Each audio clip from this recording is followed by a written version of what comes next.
समाचार और मैं आपके साथ शुभी शुक्ला। आइए रुक करते हैं यूपी की कुछ खास खबरों की ओर। फर्रुखाबाद से एक बड़ी खबर है, जहां हिमाचल प्रदेश के राज्यपाल शिव प्रताप शुक्ला आज एक निजी स्कूल के वार्षिक समारोह में पहुंचे। उनके साथ कानपुर और फर्रुखाबाद के सांसद, डीएम और कई गणमान्य अधिकारी भी मौजूद रहे। मंच पर बच्चों ने शानदार सांस्कृतिक प्रस्तुतियों से सबका दिल जीत लिया। कार्यक्रम फतेहगढ़ के जैनबी रोड स्थित स्कूल में आयोजित किया गया था, जहां सुरक्षा के कड़े इंतजाम किए गए थे। राज्यपाल ने बच्चों के प्रदर्शन की सराहना करते हुए शिक्षा और संस्कार की अहमियत पर जोर दिया। स्कूल में उत्साह का माहौल रहा और अभिभावकों की भारी भीड़ जुटी।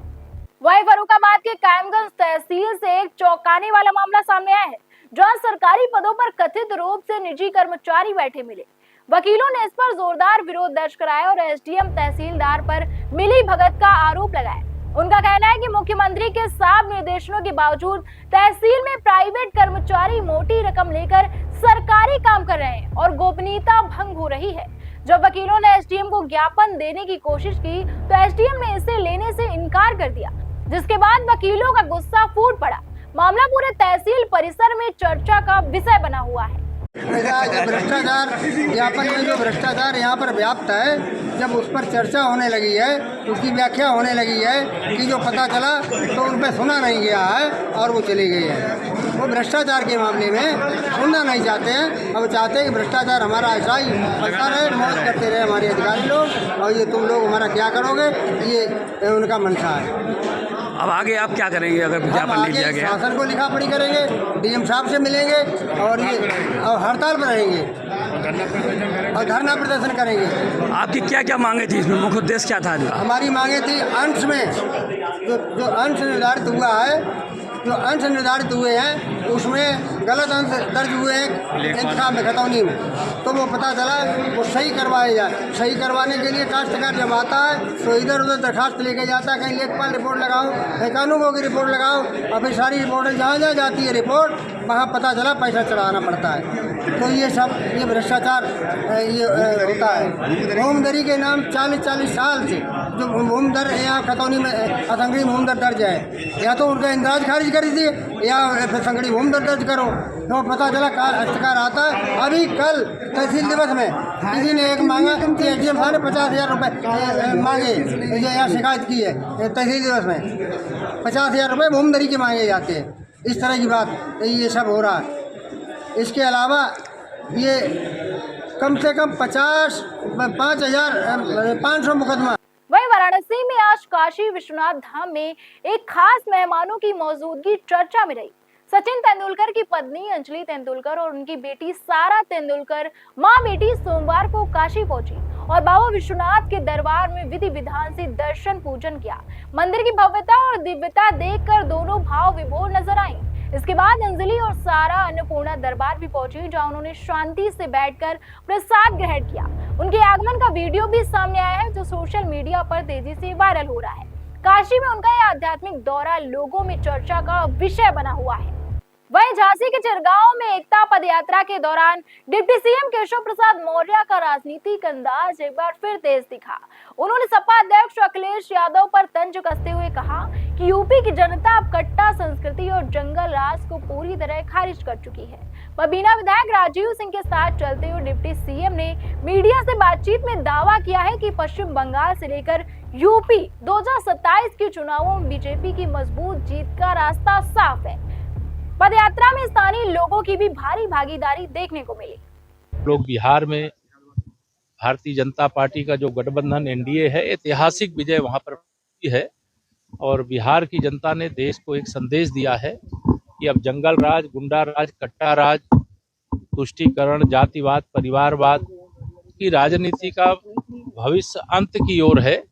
और जो लोग झूठ के आधार पर दुष्प्रचार करने का काम करते हैं, जो राजनीति में शब्दों की मर्यादा का ध्यान नहीं रखते हैं, उनको जैसे बिहार की जनता ने संदेश दिया है, वैसे देश की जनता अलग अलग राज्यों में संदेश देगी। अखिलेश यादव जी के बूते की बात नहीं है, श्री राहुल गांधी जी के रास्ते पर वो चलने की बात कर रहे हैं। वह भी भाजपा को देश में जीतने से रोकना चाहते थे, लेकिन भाजपा को रोक नहीं पाए। मोदी जी को प्रधानमंत्री बनने से तीसरी बार नहीं रोक पाए। और बिहार हो, उत्तर प्रदेश हो या देश का कोई राज्य हो, लोकसभा चुनाव के बाद भी हम लोग हरियाणा जीते, हम लोग महाराष्ट्र जीते, हम लोग दिल्ली जीते, अभी बिहार भी जीते। और आगे हम लोग केरल से लेकर के, तमिलनाडु से लेकर के, आसाम से लेकर के पश्चिम बंगाल भी जीतेंगे। अब गुंडागर्दी, बूथ कब्जा, बूथ लूट करके देश लूटना, बूथ लूट करके प्रदेश लूटना, ये माफियाओं के बल पर अब राजनीति नहीं चलेगी, देश जाग गया। वहीं कन्नौज से एक बड़ी खबर है, जहां भारतीय किसान यूनियन अवधेश की किसान महापंचायत जिलाध्यक्ष अश्विनी मिश्रा के प्रतिष्ठान पर आयोजित की गई। कार्यक्रम में मुख्य अतिथि प्रदेश अध्यक्ष संतोष पाठक समेत कई वरिष्ठ पदाधिकारी मौजूद रहे। किसानों ने अपनी समस्याओं और संगठन के विस्तार पर चर्चा की। इसी दौरान नई ऊर्जा के साथ 5 नए पदाधिकारियों को संगठन की सदस्यता भी दी गई, जिनका फूल मालाओं से स्वागत किया गया। महापंचायत में किसानों की बड़ी मौजूदगी दिखी और कई महत्वपूर्ण प्रस्ताव रखे गए। यूनियन ने सरकार से किसानों के मुद्दों पर त्वरित कार्यवाही की मांग दोहराई है। वहीं अमेठी के मुसाफिर खाना क्षेत्र में तेज रफ्तार का कहर देखने को मिला, जहां 2 बाइकों की आमने सामने जोरदार भिड़ंत में 5 लोग गंभीर रूप से घायल हो गए। हादसे में स्कूटी सवार 2 महिलाएं, एक पुरुष और एक बच्ची भी घायल बताई जा रही है। सूचना मिलते ही पुलिस मौके पर पहुंची और स्थानीय लोगों की मदद से सभी को सीएससी मुसाफिर खाना भेजा गया है। वहां से हालत गंभीर होने पर 3 लोगों को जिला अस्पताल रेफर कर दिया गया। यह दुर्घटना प्रेम शाह नेशनल हाईवे पर हुई, जो तेज रफ्तार और लापरवाही का बड़ा सबूत मानी जा रही है। वहीं खबर लखनऊ से है, जहां नगर निगम जोन 6 ने विश्व टॉयलेट डे के अवसर पर सीतापुर बाईपास चौराहे पर एक विशेष अभियान चलाया। अभियान में जोनल अधिकारी और सफाई कर्मियों की टीम सुबह से ही मौजूद रही और पूरे क्षेत्र में गहन सफाई की गई। लोगों को स्वच्छता के प्रति जागरूक करने के लिए निगम कर्मचारियों ने विशेष अपील भी की। नगर निगम का कहना है कि शहर को स्वच्छ और बेहतर बनाए रखने के लिए ऐसे अभियान आगे भी जारी रहेंगे। वहीं औरैया के दिव्यापुर क्षेत्र में आज एक बड़ा हादसा टल गया, जब स्कूल की रैली के दौरान कक्षा 7 की एक छात्रा को सांप ने काट लिया। घटना के तुरंत बाद स्कूल में अफरा तफरी मच गई और ग्रामीणों की भीड़ इकट्ठा हो गई। सूझबूझ दिखाते हुए प्रधानाचार्य वंदना ने छात्रा को सांप सहित सीधे सीएससी दिव्यापुर पहुंचाया, जहां डॉक्टरों ने मृत सांप की पहचान पर उचित इलाज शुरू किया और छात्रा की जान बचा ली गई। यह घटना सत्तूपूर्वा कंपोजिट विद्यालय की है, जहां सुरक्षा व्यवस्था पर सवाल खड़े हो गए हैं। मैं आपका हिमांशी, किस क्लास की छात्रा हो? कौन सा गांव है? पूर्वा सत्तू। विद्यालय का नाम? कैसे सर्प ने काटा आपको? कहाँ था?